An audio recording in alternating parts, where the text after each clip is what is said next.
semuanya, selamat datang kembali di sesi eksplorasi materi kita hari ini. Nah, buat Anda yang selalu haus akan pemahaman yang terstruktur dan mendalam, Anda udah ada di tempat yang pas banget. Hari ini, kita bakal membedah sebuah topik yang luar biasa kaya akan makna, yaitu esensi sejati dari ibadah haji. Berdasarkan riset dan artikel akademis dari UIN Alauddin Makassar, kita bakal ngelihat kalau perjalanan suci ini tuh sebenarnya jauh lebih besar dari sekedar perpindahan fisik aja. Jadi, siapkan fokus Anda ya, karena kita akan mengupas tuntas ibadah ini dari lensa historis, spiritual, sampai sosial yang mungkin belum pernah Anda bayangkan sebelumnya. Oke, mari kita langsung selami hal ini. Sumber teks kita memberikan sebuah peringatan yang benar-benar provokatif dan tajam banget. Dikatakan, jika bekal yang dibawa itu nggak cukup, maka bukan rumah Tuhan yang dijumpai, melainkan sarang iblis yang dihuni. Wah, ini metafora yang kuat banget kan? Ibadah haji itu dipenuhi sama jutaan manusia, berbagai kepentingan yang berbenturan, dan pastinya godaan yang luar biasa besar. Tanpa kedalaman spiritual, ritual yang suci ini bisa kehilangan maknanya sama sekali. Bahkan ini bisa jadi bahaya buat jiwa kita kalau kita cuma berangkat bawa ego dan emosi doang. Terus, buat mahamin kedalaman itu, kita harus mulai dari akar katanya nih. Secara linguistik kata al-hajj itu berarti menyengaja. Artinya apa? Ini bukan sekedar perjalanan turis atau wisata religi biasa. Ini tuh sebuah niat yang sangat disengaja yang udah ditetapkan kuat-kuat di dalam hati untuk mengunjungi Baitullah. Ini adalah langkah pertama dari jiwa manusia yang secara sadar dan penuh tekad pengen banget nyari penciptanya. Ya, semuanya benar-benar dimulai dari satu titik ini, niat. Bagian 1, panggilan Sang Pencipta. Nah, hal ini ngebawa kita masuk ke fase pertama dari perjalanan jiwa kita. Coba bayangin, ini kan undangan langsung dari Allah ya, di bulan-bulan yang sangat suci. Makanya aturannya itu super jelas dan ketat banget. Nggak ada rafats atau ucapan cabul, nggak ada fusuk atau pelanggaran norma agama, dan ini nih yang mungkin paling menantang, nggak ada jidal atau bantah-bantahan. Masa persiapan dan pelaksanaannya aja makan waktu lumayan panjang loh, sekitar 2 bulan 10 hari. Sumber kita nyatet satu poin yang luar biasa. Bahkan kalau Anda bepergian bareng musuh bebuyutan Anda sekalipun, Anda dilarang keras buat bertengkar. Ini bukan sekedar larangan fisik ya, tapi ini adalah ujian ketahanan spiritual tingkat tinggi. Bagian 2. Makna di balik ritual. Sekarang, kita bakal coba mendekode. Apa sih makna di balik gerakan-gerakan yang sering banget disalahpahami cuma sebagai aktivitas fisik biasa? Dan ini dengan sangat cerdas mengilustrasikan inti dari ibadah haji itu sendiri, yaitu wukuf di Arafah. Kata wukuf itu berarti berhenti, sedangkan Arafah berarti naik atau mengenali. Secara fisik, bener, tubuh kita cuma diam di padang Arafah. Tapi secara spiritual, jiwa kita itu lagi naik untuk mengenali dan menemui Allah SWT. Berada di sana, pakai baju serba putih di tengah lautan manusia, itu tuh ibarat simulasi langsung dari Yaumul Mahsyar atau hari kiamat. Di momen inilah manusia benar-benar ditampar realitas soal betapa kecilnya diri mereka dan betapa agungnya Sang Pencipta. Nah, ritual lainnya juga punya metafora yang nggak kalah indahnya loh. Pakaian ihram yang nggak berjahit itu bukan sekedar aturan dress code. Ini adalah momen kita menanggalkan semua atribut kebesaran duniawi dan arogansi kita. Ngembaliin kita ke titik kesetaraan sebagai manusia. Terus, tawaf, ngelilingin Ka'bah, dan sa'i lari-lari kecil di antara dua bukit. Ngajarin kita kalau umat Islam itu harus hidup dinamis, penuh usaha, dan mau berkorban.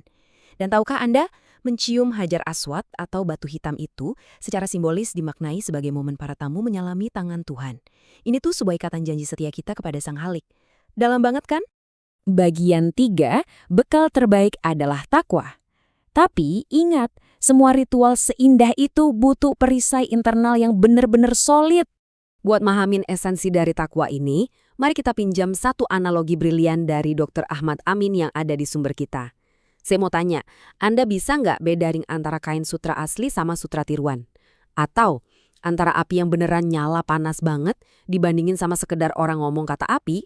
Atau bedanya seorang ibu yang nangisin anaknya yang meninggal sama wanita yang dibayar cuma buat akting nangis? Kalau Anda bisa ngerasain perbedaannya, nah, kayak gitulah persisnya perbedaan antara beragama yang hakiki dengan beragama yang cuma imitasi. Tanpa takwa, haji itu cuma tamasya biasa dan ritualnya cuma adegan sandiwara. Jadi, poin paling krusial di sini ya niat kita. Sesuai banget sama perintah di dalam Al-Quran, sempurnakanlah haji dan umroh demi karena Allah SWT semata. Meluruskan niat itu adalah langkah pertama, langkah pondasi buat dapetin bekal takwa itu. Nilai setiap perbuatan kita ya ditentuin dari niatnya. Buang deh jauh-jauh semua iming-iming atau gengsi duniawi. Menghadapkan wajah murni cuma ke Tuhan, itu satu-satunya cara buat ngubah agama yang tadinya cuma imitasi, jadi iman yang benar-benar hidup dan bernapas. Bagian 4. Kesempurnaan agama Islam. Di sini kita bakal melangkah ke klimaks dari perjalanan sejarah haji itu sendiri. Ada satu anekdot sejarah yang menurut saya pribadi fascinating banget. Dulu ada seorang Yahudi yang ngomong ke Khalifah Umar bin Khattab. Dia bilang, ada satu ayat di Al-Quran yang seandainya ayat itu turun ke kaum Yahudi, pasti hari turunnya ayat itu langsung dijadiin hari raya besar. Umar senyum karena dia tahu persis ayat apa yang dimaksud. Ya, ayat tentang sempurnanya agama Islam. Dan tahukah Anda kapan momen monumental itu terjadi?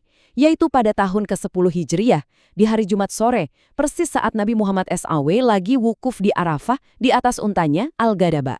Di detik itulah batu bata terakhir dari bangunan ajaran Islam diletakkan dengan sangat sempurna. Bagian 5. Hakikat sebenarnya Haji Akbar. Nah, peristiwa super penting tadi mengantarkan kita ngebahas sebuah konsep yang jujur aja lumayan sering miskonsepsi. Nah, yang paling menarik dari perbandingan di layar ini adalah kita jadi tahu miskonsepsi utamanya. Selama ini, pemahaman yang umum banget di masyarakat kita ngira kalau Haji Akbar itu otomatis terjadi kalau wukuf jatuhnya pasti hari Jumat. Ya, emang wukuf hari Jumat itu spesial banget, itu pasti. Tapi perspektif Al-Quran ngasih kita realitas historis yang jauh lebih berbobot. Secara sejarah, Haji Akbar itu sebenarnya merujuk ke Yaum al-Hajj al-Akbar alias Hari Proklamasi Besar di tahun ke-9 Hijriah. Waktu itu, Ali bin Abi Thalib ditugasin secara khusus buat nyampein maklumat super penting dari Allah dan Rasulnya buat seluruh umat manusia. Dan isi maklumat atau proklamasi itulah yang sebenarnya jadi cetak biru peradaban kita. Lewat Haji Akbar dideklarasikanlah hal-hal revolusioner, menjaga persatuan dan ngehapus total yang namanya diskriminasi. Perlindungan mutlak buat darah, nyawa, dan kehormatan manusia. Pembelaan mati-matian buat kaum yang lemah, khususnya kaum wanita. Dan juga janji untuk memberantas segala bentuk penindasan ekonomi. Coba pikirin deh, ini bukan sekedar aturan kuno dari ribuan tahun lalu loh. Ini adalah deklarasi hak asasi manusia universal yang berlaku abadi. Ini adalah nilai-nilai keadilan sosial yang wajib banget dibawa pulang sama setiap jamaah ke negara mereka masing-masing. Bagian 6. Kebaikan dunia dan akhirat. Terus, gimana cara kita nerapin semua pelajaran berat dan monumental ini ke dunia nyata? Sumber analisis kita ngasih highlight yang menarik banget, yaitu Al-Quran sering banget nyandingin kata doa dengan usaha. Artinya apa? Berdoa sambil cuma nadahin tangan nangis-nangis minta ke Tuhan itu yang nggak cukup. Sama halnya kayak gerakan lari-lari kecil yang dinamis banget waktu kita sa'i. Doa yang sejati itu nuntut kita buat secara aktif, benar-benar berkeringat, berusaha keras mencapai kesuksesan. Nggak cuma kesuksesan spiritual di akhirat nanti, tapi juga kesuksesan material dan fisik di dunia ini. Dua-duanya itu harus banget berjalan beriringan. Dan konsep keseimbangan ini dirangkum dengan benar-benar sempurna di dalam doa yang diajarin sahabat Nabi, Anas bin Malik, yang sering kita sebut sebagai doa sapu jagat. Di doa ini, kita minta dikasih kebaikan, kesehatan, dan kesejahteraan yang utuh di dunia, tapi sekaligus minta keamanan dan perhitungan yang ringan kelak di akhirat. Doa ini ngegabungin banget aspek ibadah fisik, finansial, dan rohani yang udah kita obrolin dari awal tadi. Benar-benar penutup yang sangat komprehensif untuk merangkum esensi perjalanan seorang hamba. Akhirnya, sebagai penutup dari eksplorasi materi kita hari ini, saya pengen ninggalin satu pertanyaan yang lumayan menohok nih dari para pakar di akhir riset ini. Coba tanyain ke diri sendiri, sudah sesuaikah sikap kita dengan ajaran Islam yang sesungguhnya? Benar nggak sih cara kita beragama selama ini? Atau jangan-jangan kita masih kejebak di zona agama imitasi yang cuma ngandelin rutinitas dan gerakan fisik aja tanpa ada transformasi jiwa sedikit pun. Perjalanan haji memanggil kita buat evaluasi diri secara total, teman-teman. Saya harap pembedahan kita hari ini bisa ngasih Anda insight baru yang jauh lebih jernih dan mendalam. Jangan pernah berhenti belajar, terus cari tahu kebenaran, dan sampai jumpa lagi di eksplorasi materi kita yang berikutnya.